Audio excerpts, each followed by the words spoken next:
Hey y'all, Nani here. Welcome back to my channel. You can call me Nani. Um, sorry. So yesterday I posted a video that I made on Veterans Day. And I had planned on potting, or planting my succulents, my new succulents that I got that I need to plant. But because my thyroid situation with the medication is so messed up, I have been very fatigued and not feeling well, so I slept till noon today. Not what I was planning on doing. And I think I went to bed last night at I don't know, it doesn't even matter. I didn't stay up late though. And I still, I did my usual waking up at 4 to go to the bathroom, and then, I'm seeing myself in my glasses, so, anyway. Sorry. So, anyway, my plan was to go outside, get some sunshine, and plant my succulents, and film with you guys and talk to you about my favorite Thanksgiving movie, which there's not a whole lot of those, called Home for the Holidays. But when you have a chronic illness, whenever you wake up, there is a certain block of time that has to be used for waking up. Then you have to eat. And I'm not a person that can eat the minute I wake up. I have no appetite, and it just makes me very nauseous. So I will usually sip a cup of hot coffee because it soothes my throat.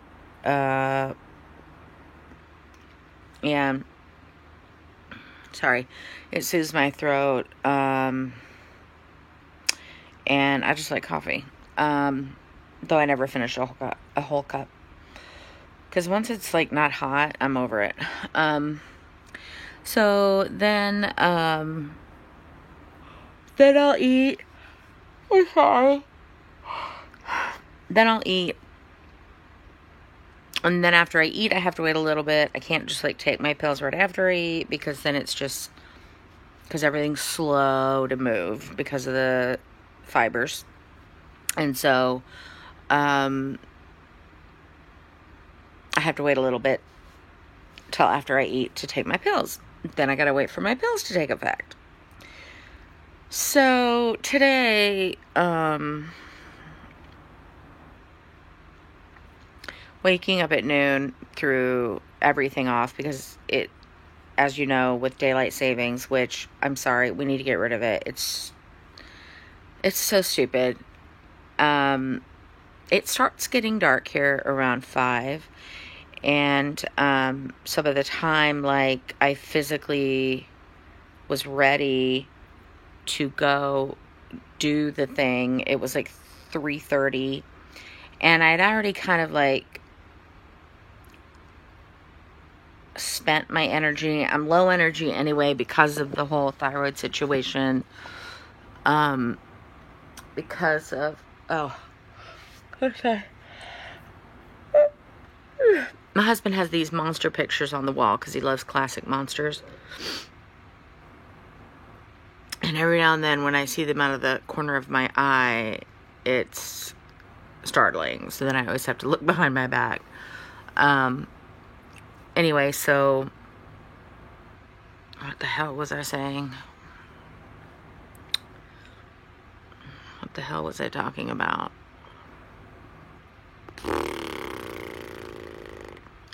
This is it. This is my brain. Very fatigued because the thyroid situation. I have a feeling. I'm sorry. that it's going to be a couple weeks until I start feeling my normal again, which it's so funny because it's like when you tell people I feel like shit, it's like, well, I always feel like shit, but I just feel extra shittier.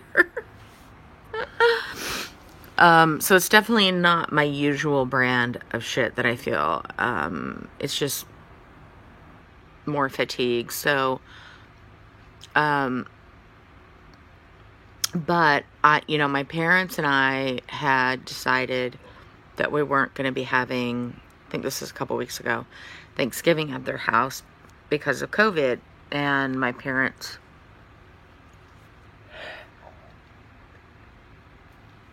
having underlying conditions. Like, they each have like one underlying condition that right now is really not a big deal, but if they got COVID, it would be a very, very big deal. So, and I've got one in their mid 70s, one in their late 70s. So,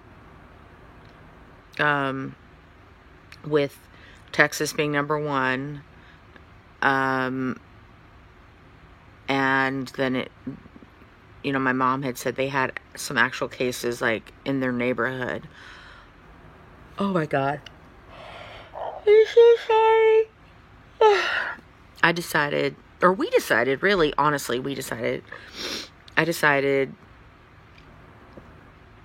through text, I told her, like, I'm not feeling good about this. And my mom was really getting stressed out about COVID a few weeks ago because the cases were going up, and she was just getting really stressed out about it. And I told her, like, I just don't feel good about Thanksgiving. And she was like, neither do me and your dad. And I was like, well, then, let's just not have it. And I'm thinking, like, whenever this is over, because it will be, even if it's in June or July, like, we'll just pick a day in June and we'll say that that's Thanksgiving. And even though it's going to be hot as fuck inside, we're just going to say it's Thanksgiving. But I had forgotten that I hadn't told my kids. And so today I sent the group message to everybody that normally would come. And oh my God,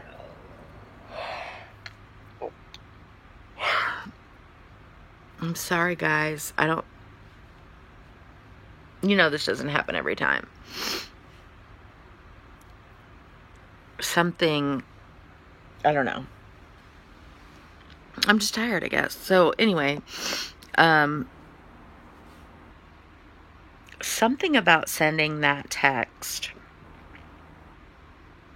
I'm already very moody and emotional because of the thyroid thing. And I think my hormones too, because I had to change brands because the Thiovolve, it's any of you ladies that are out there that have menopause and you are thinking about going on hormones, I found Thiovolve, F as in Frank, YAVOLV, to be very helpful. Again, I'm not a doctor. You need to see your doctor about any hormone replacement, but I'm just telling you what 100% took my hot flashes away and my ultra moodiness away was the Thiovolve. Since losing my job and insurance, I switched to another brand. It's like generic, called Gentelli, and it's the same thing, right? But it does not work as well. And I know I've got the thyroid thing, and so I know a lot of the emotional irritability stuff that I'm experiencing right now is due to myself not taking the medication correctly when I thought I was. So hubby Wubs is now in charge of that, and it's been a couple of days, and so far he's doing a great job.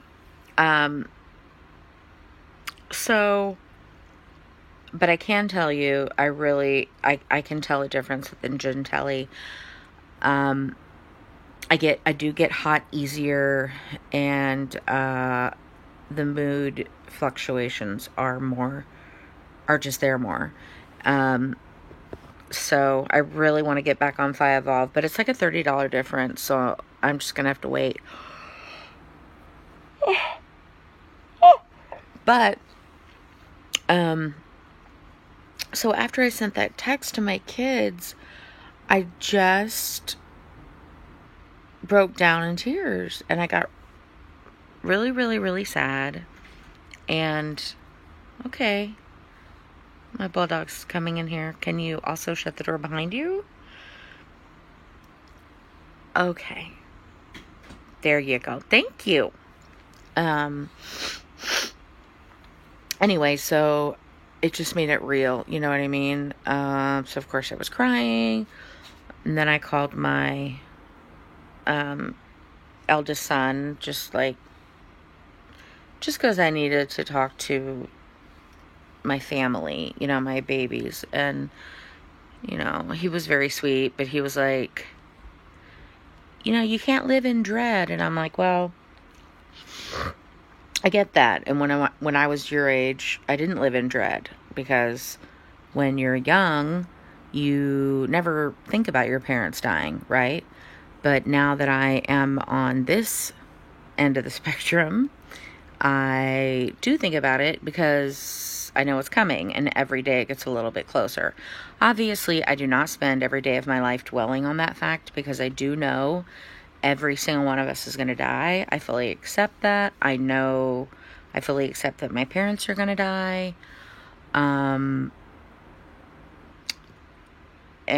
But it's also, I'm also allowed to be sad about it. I'm also allowed to be scared about our current climate right now with COVID, right? So none of my other, my predecessors, I guess, like my parents didn't have to worry about a pandemic taking their parents out, right? It was just going to be old age or whatever it was. And yes, it could be a car accident. And yes, it could be a fall in the shower or whatever. I understand that there are no promises and that we could die any second. I get that. But the difference is, for me, and what I can't abide by, what I can't live with, is that because I'm the one that always, even though we have it at their house, they host it, I'm always the one that plans it and says, okay, here, I gather the troops, right? And I tell everybody what time, and blah, blah, blah, blah. It's the whole thing. And it's a lot of people, because the more they grow, the more people they make, and the more people there are. So, then I was just kind of sad, and so then I called my mom, crying. And then, of course, she started crying, and she was like, well, maybe we should just have it. And something between now and 2 weeks ago has changed. Now, in between that time, she has told me that COVID is now in her neighborhood, actively in her neighborhood. She has neighbors that have it, or that it's in her neighborhood.